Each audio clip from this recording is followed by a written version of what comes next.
into order. I want to welcome everyone that's here this evening and on the Zoom or any other. If you will, please turn off your cell phones or other electronic devices so we're not interrupted by those sounds.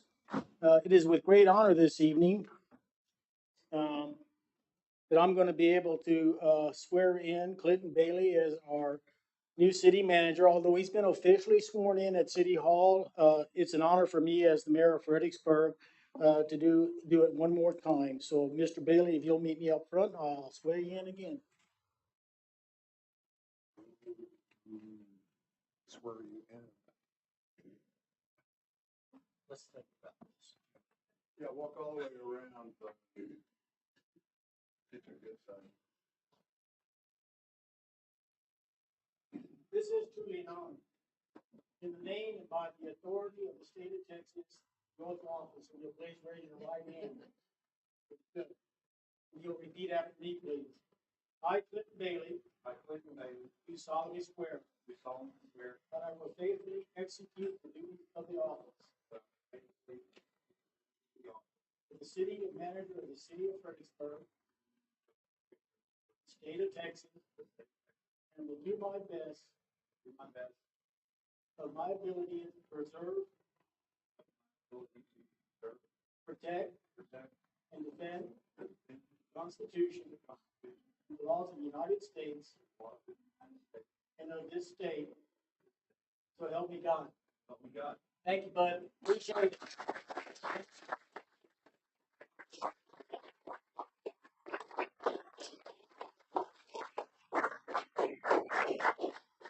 I was sharing with you, Clint kind of already knew this was happening, and so I asked him if he would allow me to do this. This gentleman does not know that I'm doing this. This is for Jerry Lookenbach, Why? Stand up. because we know this is your last meeting. You'll come in here, please.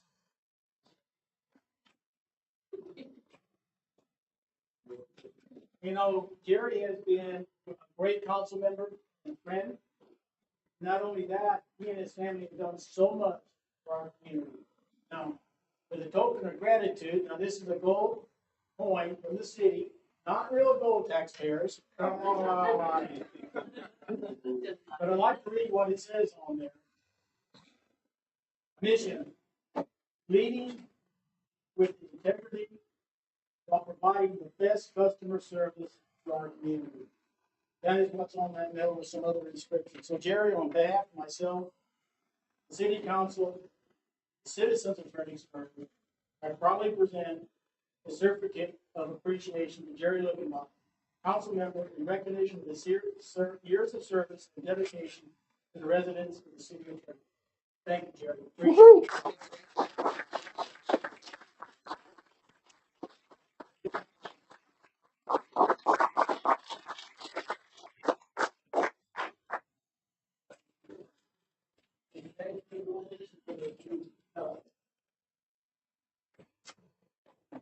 I think that calls for first.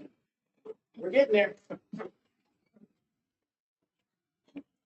With that being said, if Tommy Russell, senior pastor of the Fredericksburg Church, will come up and do your invocation. Now, I visited with him earlier. He said he had to do a service at 6:30, so he said he wouldn't keep us that long with his invocation. There you go. Thank you very much. Yes, sir. Would you please pray with me? Gracious Heavenly Father, I thank you for this wonderful day you've given us with the rain that many of us received today. I pray now for all of these people that are gathered together to volunteer and to serve our community, both paid, both not paid, Lord. Your word tells us that you place those in authority over us whom you desire, and so we thank you for them. I pray for wisdom for them beyond their own experiences and help them just to seek a peaceful resolution to all things. Let your spirit be present today in all the men and women gathered. It's in blessing name we pray. Amen. Amen. Thank you very much. And tonight I'm going to give a special honor to Mr. Lookenbach to lead us in the pledge. Allegiance to the flag of the United States of America and to the republic for which it stands, one nation, under God, indivisible, with liberty and justice for all. Thank you very much.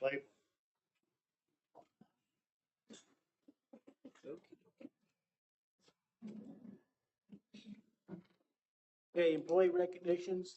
Clinton, do you have any this evening for us? No, sir. Okay. We're going to move over to public comment on the agenda. And we have three people who have signed up. Holly, Richter, you'd be first. That's on the agenda. We typically get those comments prior to the, if you don't mind. And then Walter Moldenhauer, you'll be on deck. And Jeanette Harmuth, you're in the dugout. Okay, Polly Rickert, 418 Plum Street. I'm commenting on item 7A, the parking study update report.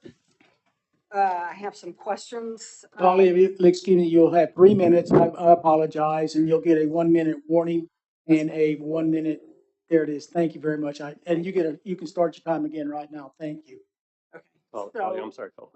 One more thing. Even though you're speaking in your personal capacity, you need to disclose your position with the city also. Oh, yeah, and I am a planning and zoning commissioner for the city of Fredericksburg. Thank you. Thank you. Thank you, Daniel. Based on reading the document, it looks like they covered a total of 5,700 spaces in zones 1 through 4, but that's the current number of spaces they put in the study area. Looking at the net new spaces for the visitor center garage, which were not disclosed. So I have a question about how many existing spaces there are on the surface lot, how many total spaces they plan to have once the construction is done. They also did not provide the A&E costs, so I saw the construction costs, but not the A&E for that facility. Looking at the county facility at the annex site, the one deck option would be $56,060 per space for a net increase to the city of 66 spaces.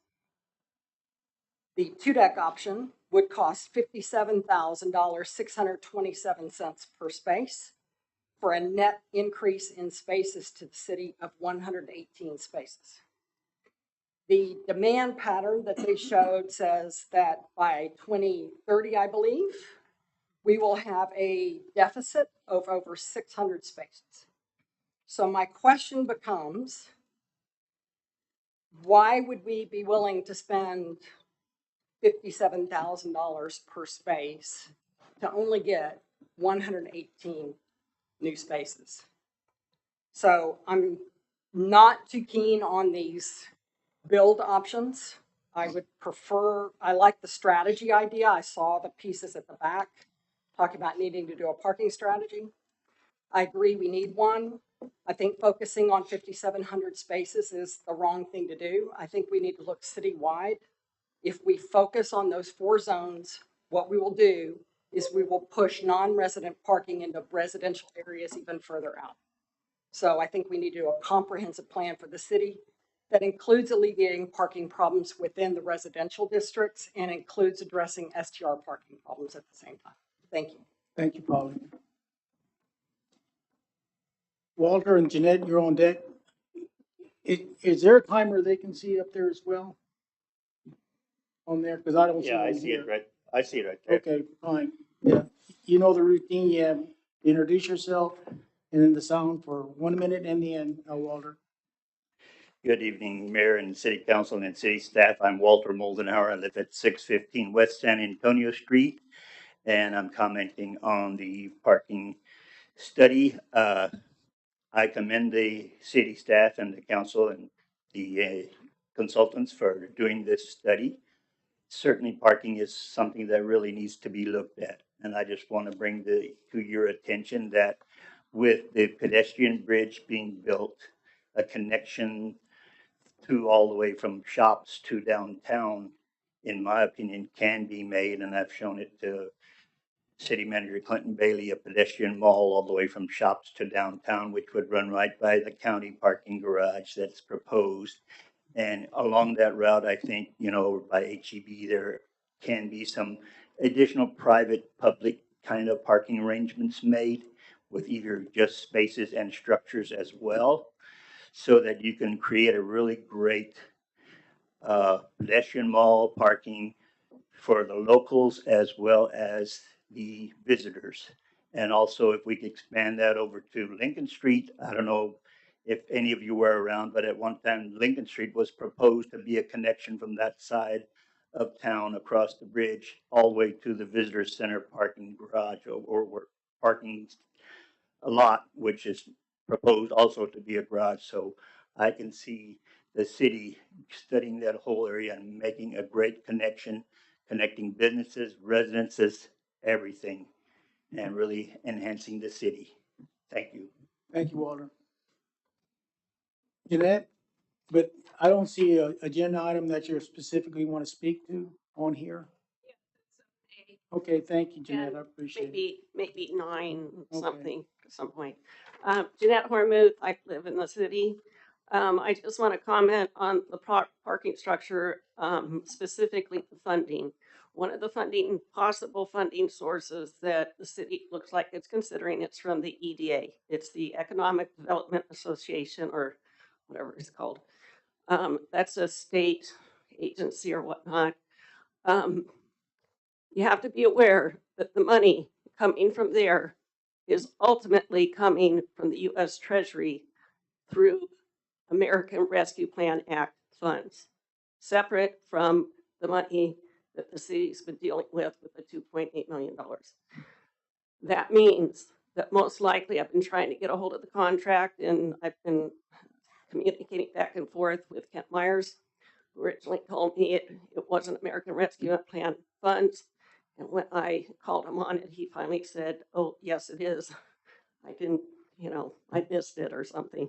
So you're not getting proper information, but please note that that money is coming from those funds, which means 99.9, if you look at if you look at the 900 pages or whatever of all that information, all the rabbit holes you have to go down and the requirements, that money follows wherever it goes. And whoever is connected to that money must comply to those terms, such as complying with all executive orders, which means now or later, they could be whatever they decide to come up with. And that goes for everyone. It also has incredibly invasive and over-the-top reporting, surveillance, and monitoring. St. Vincent de Paul, I want to thank them because they turned the money away when they saw the contract.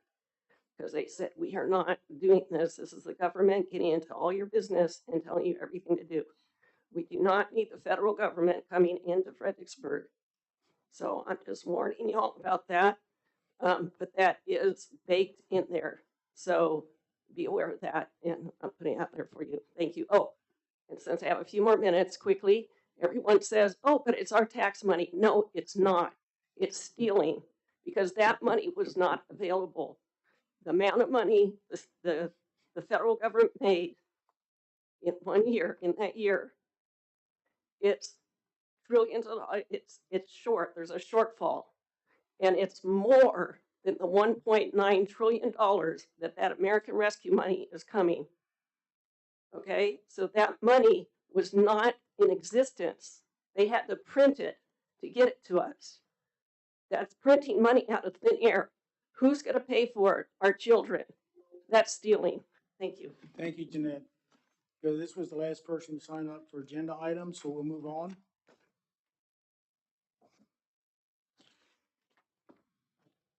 Okay, we'll move on to item six, consent. The following items may be acted upon in a single motion. No separate discussion or action or any of these items will be held unless pulled by the request of a member of the city council.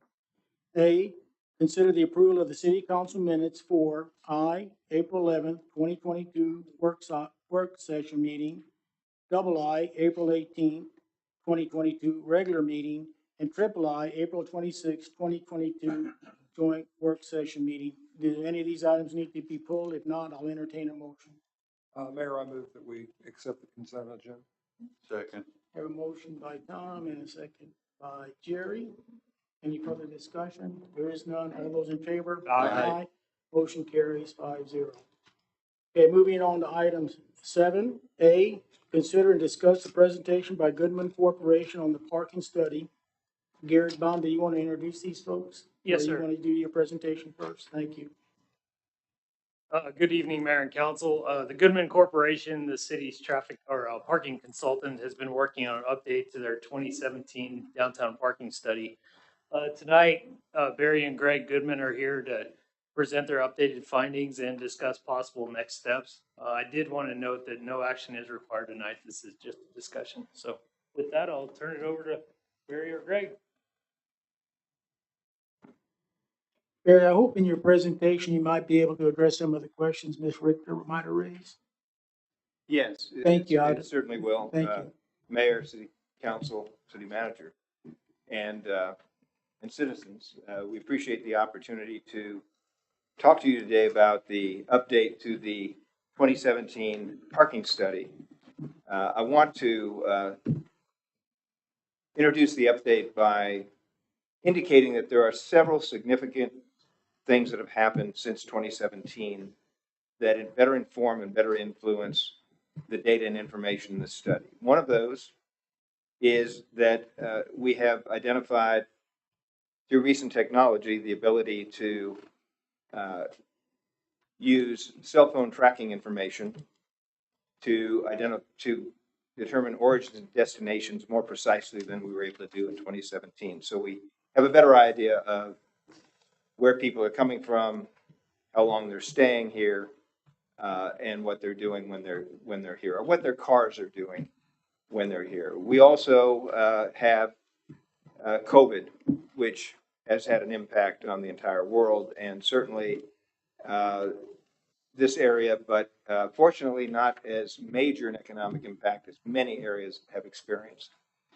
We also had the ability to conduct an extensive peer review for this study and look at what other cities are doing to manage parking.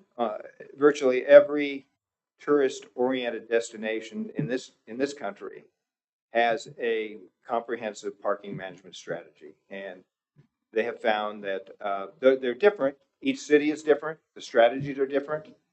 It was hard for us to find another city similar to Fredericksburg in certain respects. But we did find and learned a lot of lessons from our peer review that we will talk about a little later on. That is certainly we learned a lot through that. And we also have taken a more intense look at potential areas for parking structures. As mentioned earlier, one of those is the county visitor site. Another is the city's visitor convention bureau site. Another is the county site. We have not recommended anything regarding the county site at this point. We are suggesting that it might make good sense for the city to do something with the visitors center lot because of information that you will see later in this presentation. So we've had a lot of changed circumstances. The other thing that Fredericksburg is experiencing is an increase in demand. More wineries, more hotels, motels, more development, emerging developments that are either about to open up or will open up that will generate even more interest in visitations and tourism. And so we have tried to take that into consideration. And you will see in this report later on that we've also looked at other surface parking that might be available to help be a part of the puzzle, the comprehensive parking strategy. We've looked at church lots that are available. We have not considered HEB because they have a policy that they do not want visitors to park there. That's not to say that can't change. I'm just telling you that we work with what we know at the time. We know it. So we've looked at how we could add supply to the 5,000 plus spaces that exist. And they exist within a study area that the city, along with others, determined would be the best geographical boundaries to look at in terms of management of tourist-oriented parking. And so with that, let me go through some of the findings that we have. The scope, next slide. Next one. Okay, so we updated the demand analysis that was done in 2017. We did an in-depth preliminary engineering report on 2 potential sites for parking, for a parking garage. We looked at how do you pay for the a parking strategy, or the capital and operating costs. And as discussed previously, there is an EDA grant that has been approved to the city of Fredericksburg.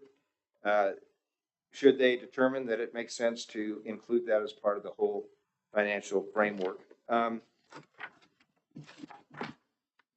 Next slide. As I mentioned, more visitors are coming here, increasing. There's a deficiency of parking in the core areas along the Main Street corridor, which we'll talk about in a little bit. We have encroachment in the neighborhoods that is taking place. We have congestion on Main Street, not only due to people cruising around trying to find a space, but you have an increasing number of 18-wheelers going through that corridor, creating a exacerbation of congestion and potential safety issues. And then you have emerging developments. I mentioned that earlier, the Albert Hotel, you're all familiar with that. There's another development called Park House. The city's in discussion right now with those developers that could result in a lot of interest and additional tourism and parking need. Next slide. So in 2017, we looked at supply and demand in a geographical area which the city indicated it wanted to have us look at. And we, as many of you know, there's if you look at supply, so this is supply, these 3 zones describe supply. And if you look at the demand side, you see that there is significant demand in certain areas. Let's go to the next slide. We added zone 4 to this study. Zone 4 is an area that is near the HEB. It'll have some of the emerging developments within it. It increases our supply, and there's also significant demand in zone 4. Next slide. As I mentioned earlier, we use location-based services for data. That's a mix of navigation, GPS, and sensor proximity data from foreground and background apps, and locational data collection. Without getting too technical, what it does is give us a very precise idea of where people want to go and how long they stay there. We looked at visitors, of course. We also looked at residents and workers and those patterns, and how that impacts the demand for spaces. Next slide, please. This slide shows that this is divided into the 4 zones. So what you have here is supply and demand for visitors parking. You can see that the zone 2, which is a zone where a lot of the tourist-oriented destinations exist, has on a Saturday about an equal amount of demand and supply as of today. And you see that zone 3, that's a gray line, has pretty much, it has a little bit more demand than supply. And if you go to zone 1 and 4, you can see that there's substantial amount of supply based on demand. Now, those are areas that are less developed on Main Street, that are to the west of the corridor. I think that's right. And the reason that's important is that we have an orientation in Fredericksburg that has a lot of demand centers, a lot of activity centers. You add the museums into that, that are where that outstrip the number of spaces fairly quickly.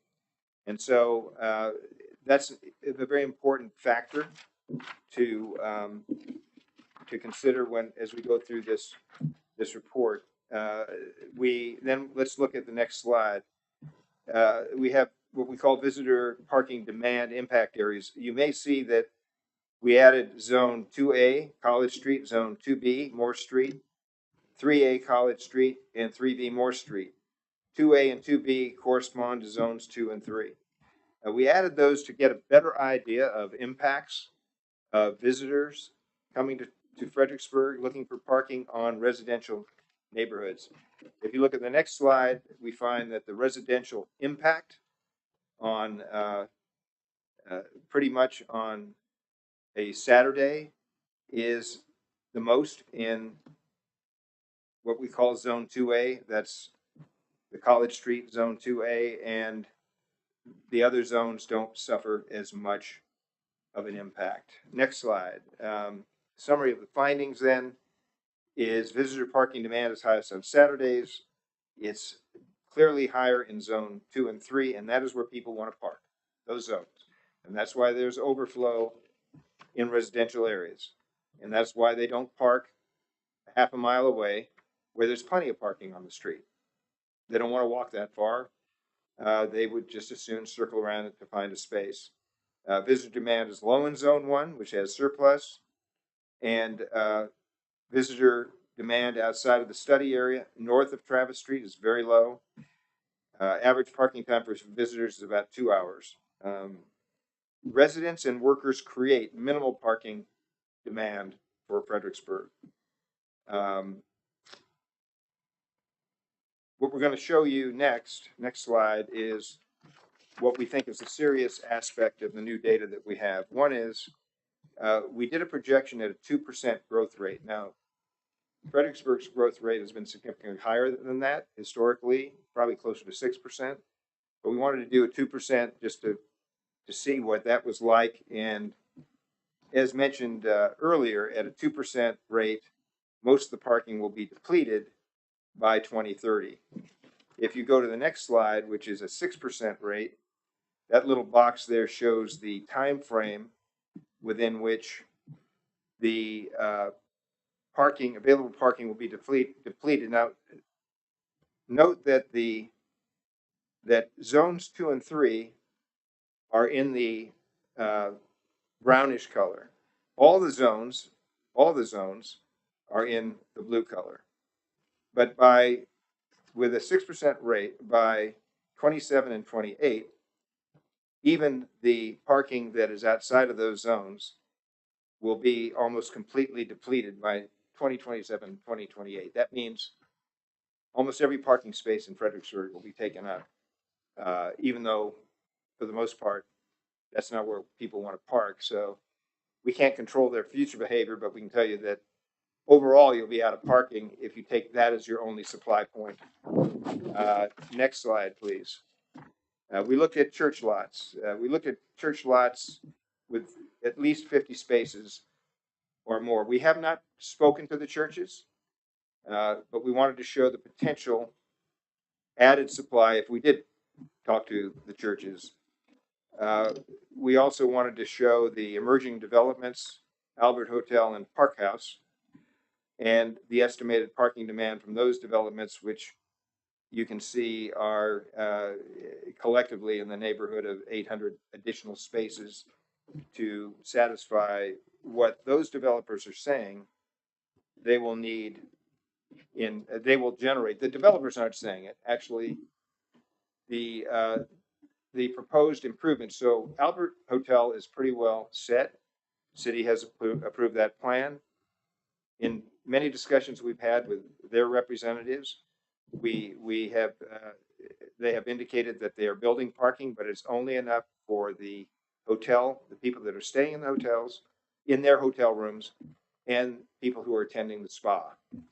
They don't have extra spaces for employees. They don't have extra spaces for people that will be visiting the bars and the restaurants beyond those that are actually staying in the Albert Hotel. The situation with the Park House development is less clear because the city is in the process of working with the developer to approve that development. And so we're just giving estimates here. Could I ask a question? Sure. Can you tell us what the Park House development is? Can I tell you what it is? Yeah, I've never heard of it before. It is a redevelopment of what's called the old peanut factory. Okay, thank you. And it's a very interesting, it is a very interesting development. I've seen some from preliminary plans.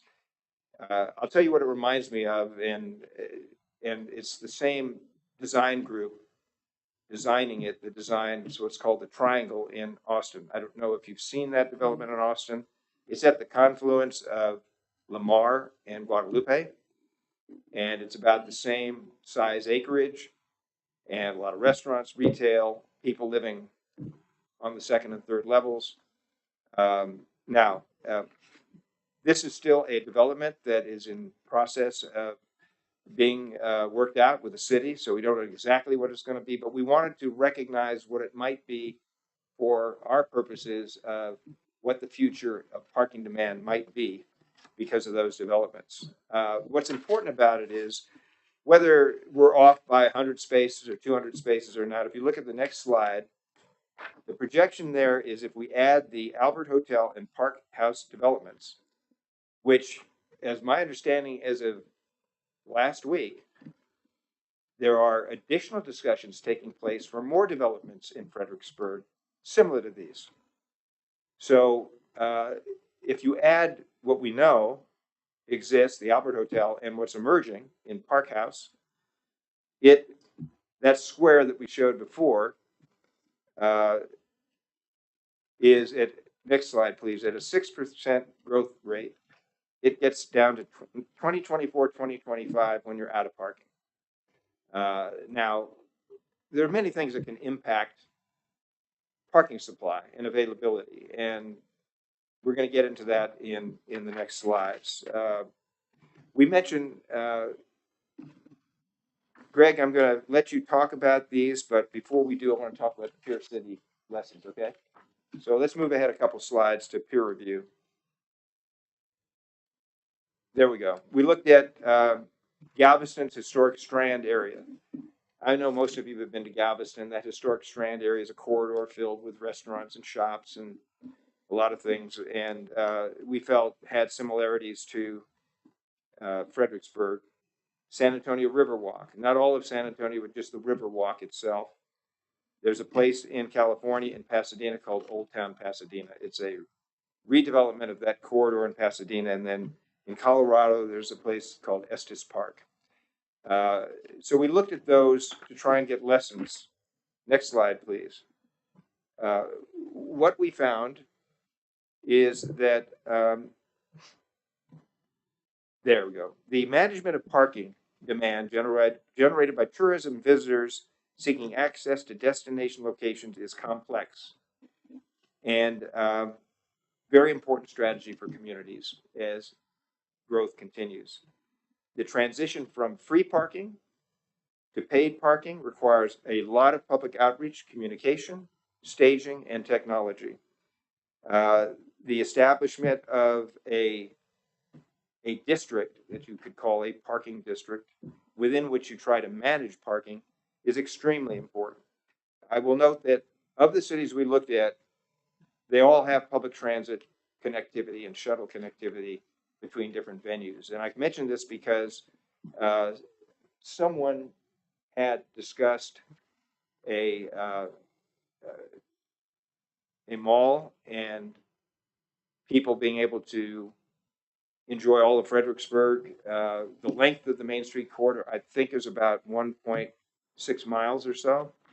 I'm not suggesting that you need a public transit shuttle system, but I am suggesting that it's one of the things that might be considered as part of an overall parking strategy. The city has to make a decision. We know that people in residential areas should be protected against encroachment of visitors. It can be done through permits, and all of the areas I just mentioned do it through residential parking permits. They also have parking permits for businesses and commerce and truck loading so that goods and services can move in and out without having to worry about paying. What we found out in our review of peer cities is that in order to implement a responsive and intelligent parking management strategy, it's going to take a lot of public input, and it's going to take citizens, public and private, of this community working together towards that strategy. one of the recommendations, we don't have a lot of specific recommendations except you need the strategy. But one of the things that we think you do need is some type of downtown association that's made up of public and private individuals that can help shepherd whatever that strategy turns out to be. And they can shepherd the public information part of that strategy as it evolves. Very important that the citizens of this community feel that they are being heard and that they've had input. Now, I've talked to a lot of people. I remember in 2017, people have preconceived ideas of what they don't want. And I'm not even going to mention what almost everybody says they don't want, because it's like, you don't, my son Greg says, don't say that word. So I'm not going to say that word. But I will tell you that every other city that we looked at had a combination of strategies. They had a combination of ways to manage surface parking, garage parking, and almost every one of them, in fact, every one of them has a strategy to reduce financial burden on the citizens by ensuring that a parking management strategy generates enough revenue to pay for itself. It won't do that immediately, but over time, we've seen how it can happen. That if we build a parking structure here, it should be paid for by parking I shouldn't say that. It's my recommendation that you consider it being paid for by revenues that it generates from people parking there, visitors parking there. And perhaps hotel hot tax, which is also a reflection of tourism generated. We don't think it should be paid for by other general fund resources of the community. Because what we've learned is every other community is able to do that. They're able to, it may take several years to get there, but they're able to pay for their capital. The goal is, let's pay for all the capital and operating expense for a comprehensive parking management strategy through the tourists that visit Fredericksburg in a way that they have a great experience, it's seamless, and that they're willing to pay the cost of that experience.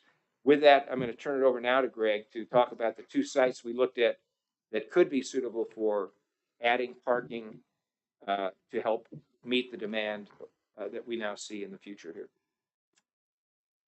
Thank you very much. Thanks for having us, by the way. That wasn't stated in the beginning. I think it was slide, yep, that's it, slide 35. So we've been talking about a number of different elements as part of parking management. And one of those elements is to increase capacity. And that is not necessarily a one-size-fits-all solution. So this visitor center site that I'm going to talk about is just one component in what could be a network of parking areas that will help increase parking where tourists want to go.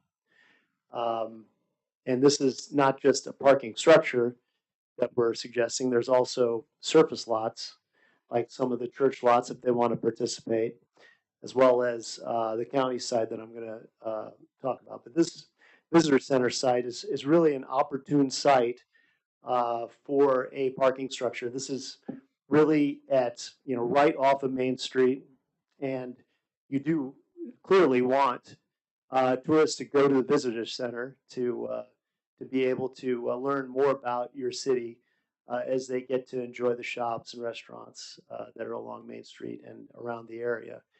So with this visitor center site, the ideal option for this is this 2-deck parking garage, to stay within height limitations. This is offering 331 spaces and 13 buses.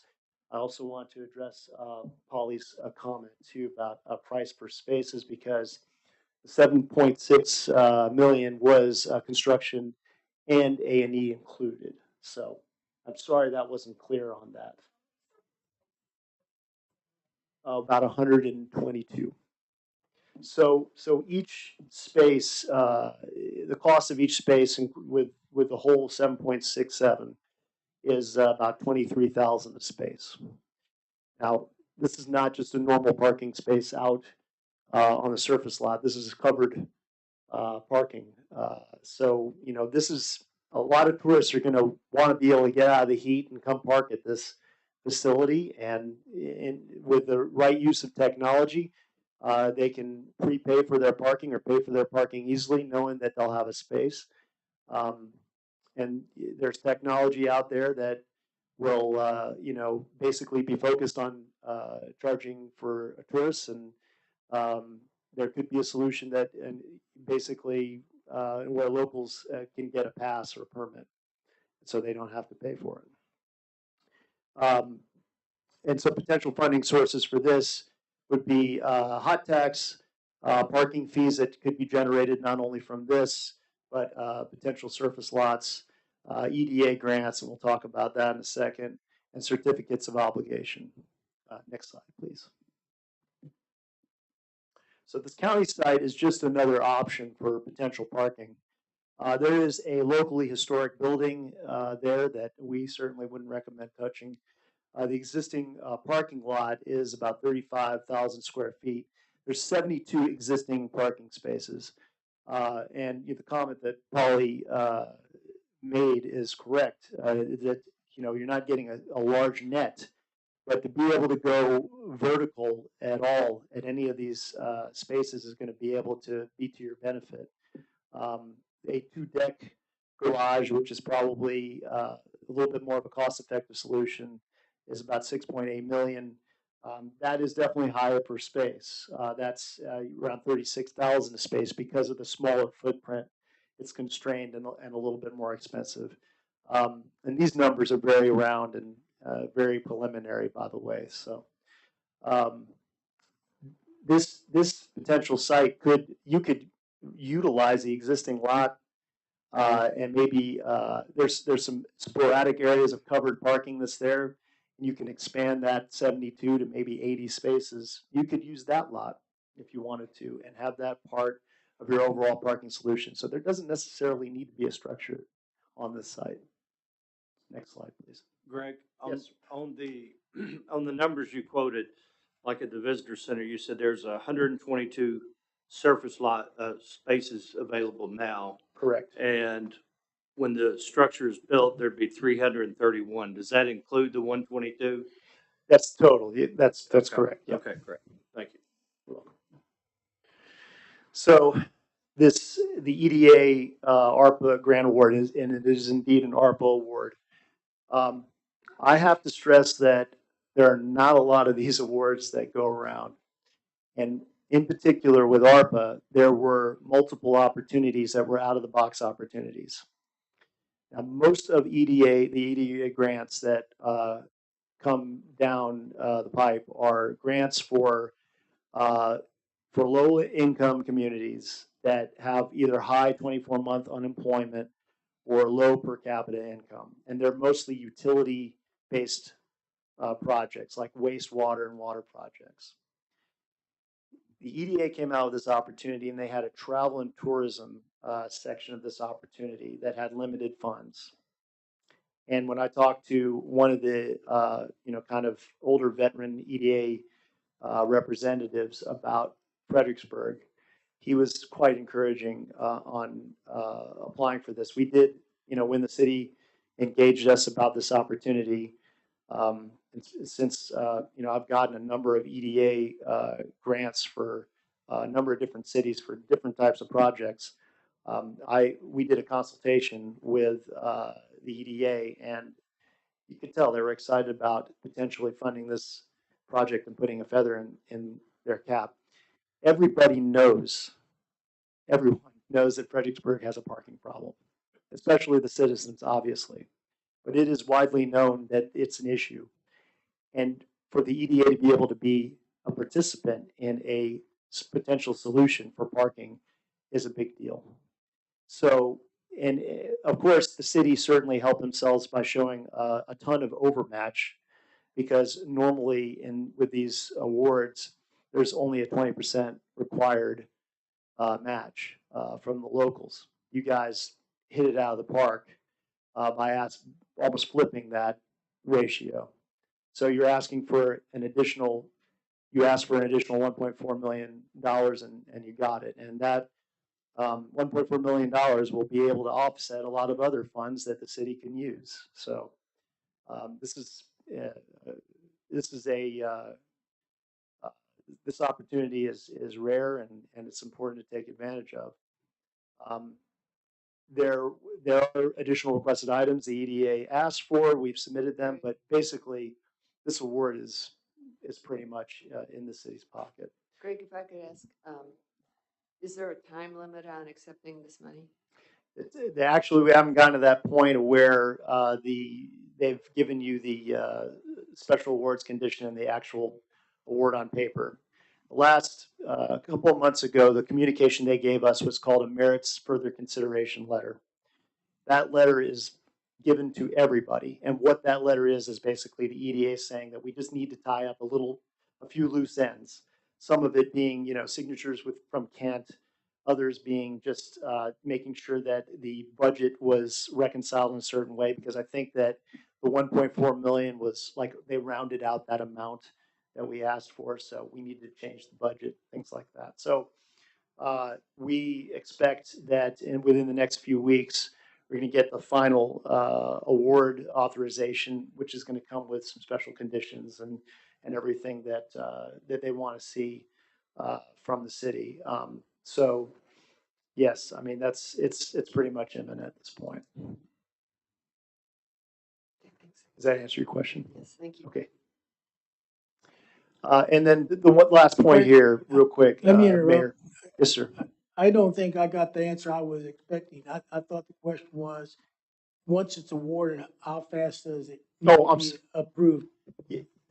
Thank you. At least I apologize. That was the question as well. In a few weeks, we'll get the confirmation of the award, the final award, that they've gotten all of our information that they asked for, and that everything is set, and then they'll give you the final award letter. So that'll be in a few weeks. This is what we're expecting. And at that point in time, you've got 5 years. Yeah, 5 years. I'm just getting to that last bullet. So you got 5 years to spend the funds, and then construction has to start within 24 months. You're welcome. Does that answer it? I think so, yes. I hope so. You're up. Well, what I want to do is I want to thank the parking focus group members. We've got their names on probably the next slide here. But Doug Cochran, Matthew Pipkin, Tim Lemberg, Ernie Loeffler, Penny McBride, John Washburn, Michael Tatch, and KK Welch contributed to the evolution of this study. I also had some interesting conversations with some of your other citizens. One comes to mind, Jim Giroux, and some others. Everybody has good opinions about what the city should do to address this problem. I think that the next stage of the process is to create a framework, an organization through which the citizens of Fredericksburg and elected officials can work together, elected and appointed officials, to develop a comprehensive parking strategy. I want to make just one comment about federal funds. My company has been in the business of developing infrastructure for communities for over 40 years.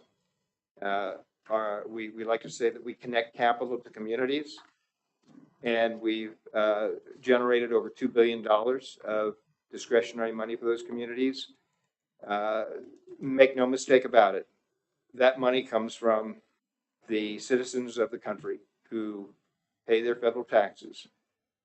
You may philosophically believe that federal funds, that we shouldn't be distributing those, that we shouldn't be participating in those. The country has a deficit. Why don't we just pay the deficit off? But we play on the field that is provided for us. It's a very competitive playing field. And there will be other opportunities for federal funds that will be important to the city of Fredericksburg in the future. One that comes to mind is, how can we get funding to help decongest Main Street and provide another route perhaps for trucks to go. I know it's out there and it may, and federal funding may play a role in that solution. So I'm not worried about dealing with the rules for federal funding and all of that. The city does it every day. I mean, there's a lot of federal funding that the city spends for other things. And I'm not concerned about the EDA money being any different than any other federal funds. They're basically our taxpayers, and getting some of that money back to help Fredericksburg makes a lot of sense. So we appreciate your time. And any questions? I have one question. In the parking overflow maps that you showed of parking moving into residential neighborhoods, did you do any study of parking moving south of Main Street, especially into San Antonio Streets and Creek Street? Interesting. No, we did. Did we? No, we didn't do south. You're talking about south of this study area? So if you look at this zone map, you're talking about further south of zone 4. No, we didn't go further into that area. Do you have evidence? Are you experiencing some of that encroachment? Yeah, I think so.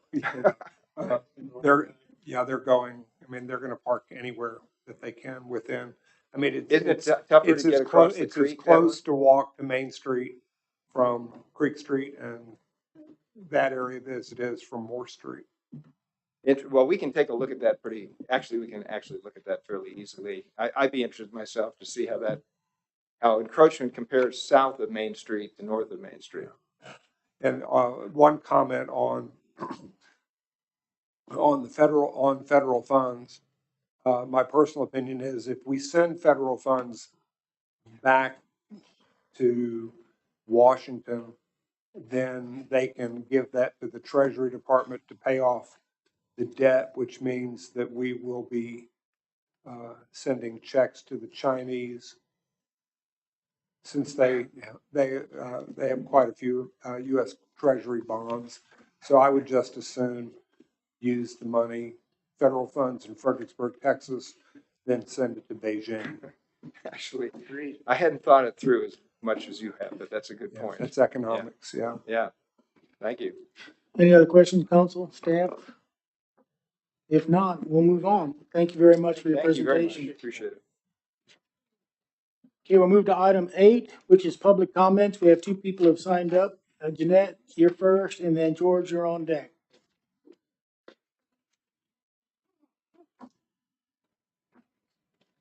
And I know you do know the routine. Thank you. Yes, Jeanette, I still live in Fredericksburg. A couple things. One is this has to do with trust, transparency, and open government. Many people have asked, and both personally and emails, and I know some people talked to Kent Myers, and we brought it up to the council since we heard that Kent was retiring, that this process needed to be transparent and open. We wanted to see who was being considered and all the information and all that being put out. And we were assured that that was happening, that would happen. And this is nothing against Clinton, by the way, but many people were absolutely shocked to find out that suddenly, after a executive session, of which on the agenda didn't really say you're going to take a vote on appointing a city manager. And I was shocked because I left early. I came back a few days later. I find out people are all talking about it. Apparently, it was in the paper that when you came out the executive session, you all just voted and appointed Clinton as city manager. And this is very disturbing to the people. And again, there's nothing against Clinton. We're just saying that would it make sense if you had to make a decision because for whatever reason Clinton needed to be out, I don't know what the situation was, then appointing Clinton as interim would be fine. Well, You then go through the process so that people are involved because you are here on behalf of the people and through their consent. And so we got shut out again on another major decision. Same thing with the EDA grant. I want to mention, respond to a couple things that he said. But again, the American Rescue Plan Act is unlike anything else that has ever been any kind of loan or funds from the federal government. What is in there is it's a Trojan horse. There are strings everywhere, and it's invasive. And you've all been warned about it, but anyway, again, that's what I have to say. Thank you. Thank you, Jeanette. George?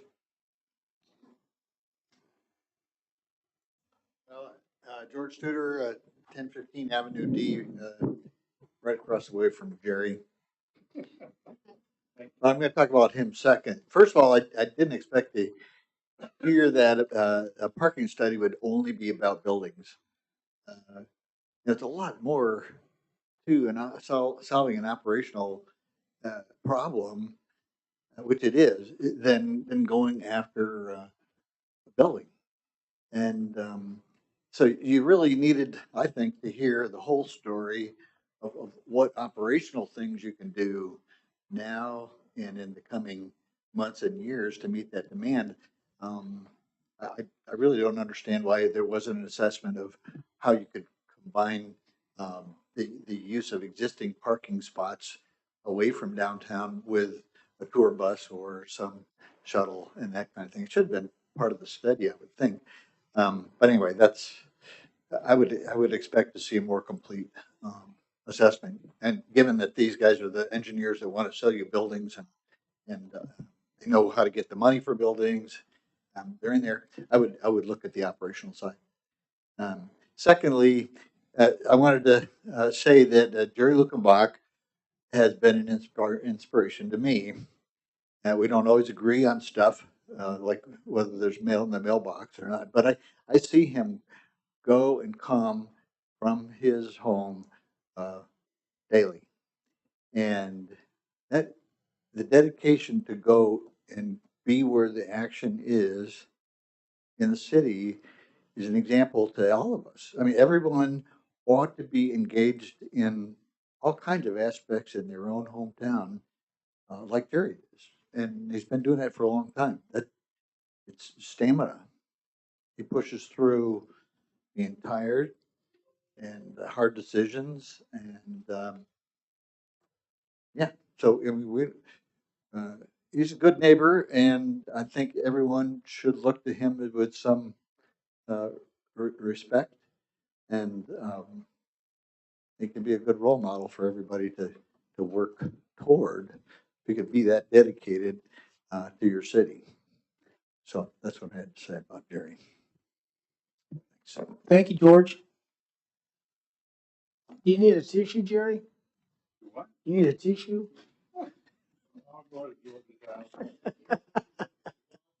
Okay. Thank you for those sincere comments, and I totally agree with you, George, on that. Okay, moving on, the city manager report, police chief recruitment process. I believe that's yours, Clinton. Yes, sir. So I want to report to the council that we did conduct 3 interviews last Wednesday for the chief of police. I wanted to thank the candidates for their efforts throughout the process. We have 3 very good internal candidates. They all 3 did a wonderful job during the public presentations and honestly some of the best interviews that I've done in my career. Wanted to say a special thanks to 2 individuals that were on the interview committee that were outside the organization. We had Mr. Cody Lackey, the Assistant Chief of Police for City of Bernie, and Mike, I think I'm going to get his last name wrong, Bossy. He's the City Administrator for the City of Wimberley. It's interesting how intuitive these individuals are and especially when it comes to law enforcement officers, how they can read people. It's almost like they had known each candidate as long as we've known them, when they described, their day-to-day work, and maybe, how they fit into the department and the community and so forth. So we will be making a final decision later this week. We will make an announcement either Thursday or Friday of this week via press release on the new police chief. So the police department will be the first to know. We're meeting with the entire department right after the announcement is made, and then we'll follow up with the council right after that in the public. Did you want to mention the candidates' names? Sure, we have Chris Ayala, and in the back of the room, Braxton Raymer, Lieutenant Raymer, and Lieutenant Brian Vorauer were the three candidates. So great job, guys. Wonderful process. You made it through. Brian didn't have a lot of hair to lose, so but I know these guys spent a lot of time preparing for each one of those events, and I think it speaks to their dedication not only to the department but the community, and I think it also speaks to the wonderful boss and his dedication to the department for 38 years. So thank you also, Chief Wetz. Yeah. Very good. Okay, we'll move on then to other comments from the council. If not, we'll move on to 9B, Development Service Department update. Garrett, Mr. Bunn? Well, as you're aware, we have a lot going on in development services. Continue to meet with staff to address a number of ongoing issues, but I did want to give you a quick update on the transition to the Granicus software, the STR software package. Currently, we have 1,059 active STR permits. We're currently reviewing approximately 230 pending applications. So those are applications that have come in since the adoption of the new ordinance, or that we're kind of in that transitional period between Avenue and Granicus. So the hope is to pass along what we're calling a reconciliation spreadsheet to Granicus by this Friday. That will be kind of the final package of information from the city to Granicus. And at that point, they should be able to implement the final software package. You will be seeing a lot more of me relating to a number of large developments. The Goodmans mentioned the Parkhouse Group. They are making progress, and a good number of other development applications coming in. So any specific questions you might have? Question? I wanted to also mention what a great job Garrett's been doing. He's really taken this in stride, and in a very short period of time, he knows more about development than I think most people in the organization. So thank you, Garrett. Any other questions or comments? If not, we'll move on to 9C. May 7th, 2022, general election update. Shelley, please. Okay, I wanted to give everybody an update on what the numbers are so far. So as of today, there were 1,232 people in person voting, and we have a total of 195 ballot by mails returned for a total of 1,427. 2021, the election, the total number of votes were 1,248. So we've been very busy this year. Tomorrow is the last day for early voting. The polls will open at 7:30 to 4:30, and early voting is held at the Girl Scout cabin. The next opportunity to vote, if you haven't already voted, is Election Day, May the 7th, at the middle school library from 7 a.m. to 7 p.m. And the process after that will take place is we have a signature verification committee. This is the first time we're going to do this in Fredericksburg, which we have members that have been appointed. You're going to review the new requirements on the ballot by mail, where they have to present a certain number of information, plus check their signatures against their applications. And then after that, The early voting ballot board will meet on May the 7th at 9 a.m. And they will then begin the counting for early voting ballot boards and the ballot by mail ballots. Election day, after the last person had voted after 7 p.m., then they will begin the counting there. So then the results will come to City Hall and they'll be announced from there. Unofficial tabulations will be posted on the city website and on the front door at City Hall. The election will be canvassed on Saturday, May the 14th, and I'll have to get back to you the time, 9 or 10. I can't remember what we approved, and I don't have it written down. So, but it is on Saturday, and I have to have 2 members of the current, the city council present to be able to canvass. You mentioned 9 o'clock. Yeah, I was thinking it was 9 o'clock. So, 9 o'clock. So when this is all over, what will you do? Then I have to go through piles on my desk and get those cleared out. Okay, thank you very much. Now, do we have to have a special city council meeting for canvass? Just 2 councilmen. Right? 2 council members, but I do have to post it. So, and we usually do post it as a special meeting, but on a canvass of election, it's different than a regular quorum. You just have to have 2 council members present. Is that correct, Daniel? I mean, we have to accept the canvass, don't Right. I mean, you can have more than 2, but you need to have a minimum of 2 to do the form. Yeah, for the canvassing. So. we? Okay, because in the past, we've always had a meeting and accept the results. Right. And you can have everybody here if you want to do. Any other questions, concerns? I just want to tell Shelley that, I don't know of anybody more competent or committed to doing the right thing and making sure everything is done right than you have. Agree. I agree, 100%. So, Shelley, you won't be, if I understood you correctly, you'll be counting mail-in and early votes on the morning of Election Day, which is the 7th. Yes, ma'am. And will you be counting in the afternoon the ones that are being cast that day?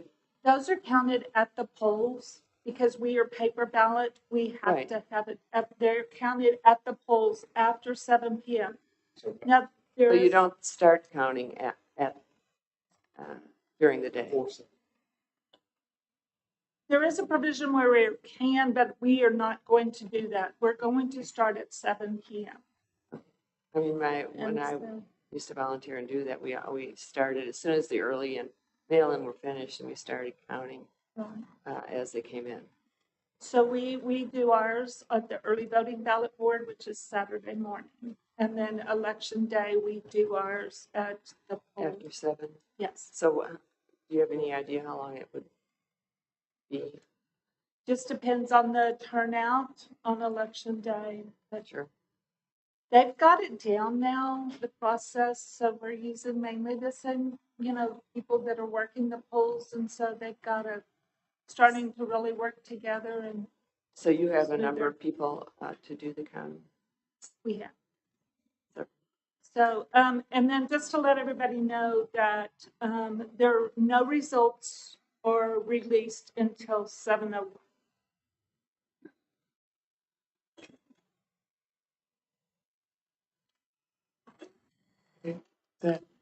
We'll move on to 9D, update on city manager transition. I have the word done written there. Done. Well, Oh, that's what I wanted you to say. Now I know what it was. Thank you. I forgot. well, if you would Thank you. allow me to say a few words. Please do, please do. It truly is an honor to be selected as Fredericksburg's new city manager. It's not a responsibility that I take lightly. And for those of you that know me, I'm told I'm a pretty serious person. My daughter might tell you otherwise. But I said it this morning at my swearing in. The main reason for my success is the wonderful people that I've been able to surround myself with my entire career. That includes city staff, The Fredericksburg team that we have in place currently is the best team that I've ever worked with. I would say this is the best council with the city of Fredericksburg that I've worked with. So it definitely takes all of us. But there's one thing that I don't think a lot of people understand about public servants. You know, we sign up for the beating that we take a lot of the times. I mean, we've dealt with some major issues over the years. In fact, this past year, the short-term rental ordinance, you know, that was very difficult. But I can look out into the audience and look at everybody in the eye, and everybody that I can see from my seat played a part in that, even Miss Luckenbach in the corner over there. So it takes all of us to help shape these decisions that the city council has to make. All of your experiences and input, y'all are the reason why I enjoy doing what I'm doing. You're the reason why I wanted to be in this position. So as much as anything, thank y'all. Thank you to my team. Thank you, City Council, for the opportunity. Thank you very much. Appreciate that. I'm sorry, I just wrote done, but I couldn't remember what I wanted you to say. Done. So thank you thank you for sharing that. Appreciate that, Clinton. Okay, we're going to move on to city council comments. And Jerry, I'm going to give you the honor of going first. Well, you know, the last year and a half has been really challenging. I mean, we've had, I've been on and off for about 14 years. And, you know, this last year and a half with the STRs, the American Relief Fund, the COVID, the mask, the disaster declaration, you know, these are all things that I try to look at, always look at, and I'll try and look at both sides and then make a judgment call as far as what I felt was right. I don't regret anything that I voted for. Most everything city council, we talked things out and came up, I think, with the right decision.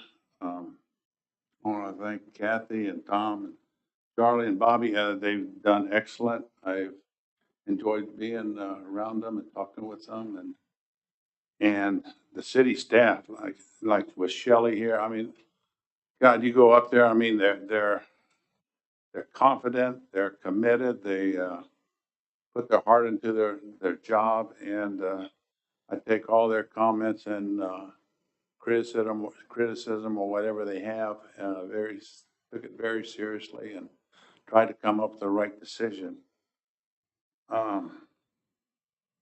Got to thank Judy. Judy always kind of, you know, behind every good man is a good woman, and you know, if there was, we would talk things over, and if she felt like it wasn't right, she would definitely tell me. So anyway, I Did want you to thank listen? Judy. Huh? Did you listen? Well, a lot of times I do. No, she's been real good for me. And one thing I like to do, I like to see some of the more of the people that usually came to these meetings and that and had comments and negative or whatever. I like to see them out in the city doing more volunteer work. There's a lot of things going on. The city of Fredericksburg and the county really thrives with the volunteerism of the people in this town. You don't see a lot of towns that have the get up and gumption that a lot of people in this town do. I would like to see more people out there volunteering their time to help out with a lot of these events. And last but not least, Market Plots Redevelopment. I still have some applications. We're still looking for funds to, like, you've seen the pavers that are there. We still need some more money to finish up some of the pavers. I was thinking they were saying like 200 something thousand. So anybody has some leftover change in that? Walter, you got a quarter? Okay. Give me a credit card. We'll do cards too. No, if you can help out, we sure appreciate it. You can talk to Andrea and Jennifer. They're great girls. They've done a great job. I tell you what, the whole city staff from the top to the bottom have just been excellent. The police force, you guys are super. Fire guys, all our help. Oh, Steve, you're getting out of here. But anyway, no, yeah, we got a great town here. We just need to keep going, and I'd like to see that Fredericksburg keeps growing and keep moving in a positive direction. We drive to a lot of other towns, and boy, they don't look like Fredericksburg. I mean, we got guys picking up limbs and leaves and trash, and you can call them up sometimes, and they'll come pick up your leaves for you, huh, George? And but you look at the town, and the town is really a gorgeous town. You can't drive down many streets where you don't see the houses are impressive, and everything looks great. But I want to thank everybody, and hope everything works out in the future here, and whoever gets in, that they keep progressing, and we're going to still be looking to get the county to come around and be a part of Fredericksburg and keep Fredericksburg as a community. And there's a lot of things that we can do as a community in the county. So Thank you, Jimmy. thank y'all for everything. Bobby?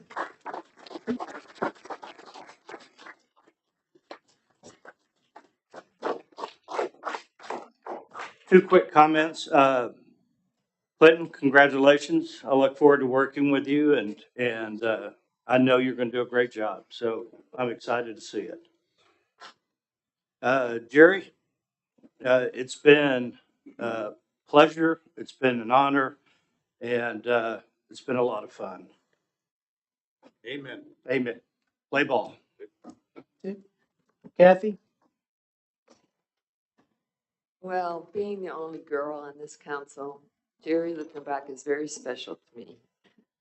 He is a joy. Every time I see him, he gives me a hug, or he squeezes my arm, or pats me on the back, or something to make me feel good. Just words. And what he's contributed to this council, I think, is immeasurable. So, Jerry, thank you for being in our lives. I know you'll continue being in the city's life, but it's been a joy. Just love you. Thank you. Tom? I would like to thank Jerry Luckenbach for his years of service to this city. I've served with Jerry for a long time. Every time he retires, he seems to reappear. So we will just have to see what happens. Making public policy is a difficult process. It always involves compromise, always. I've spent 11 years on this council, and I've loved every minute of it. I've been able to put I told my students, I try to practice what I preach. So I love serving our community. I hope I will be here for another term. Our city is so much more than STRs, so much more. The vast majority of our yearly budget is spent to benefit those people who live here year round. Streets, water, sewer, fire and EMS, police protection, and parks. We are able to use these whether there's a tourist in town or not. So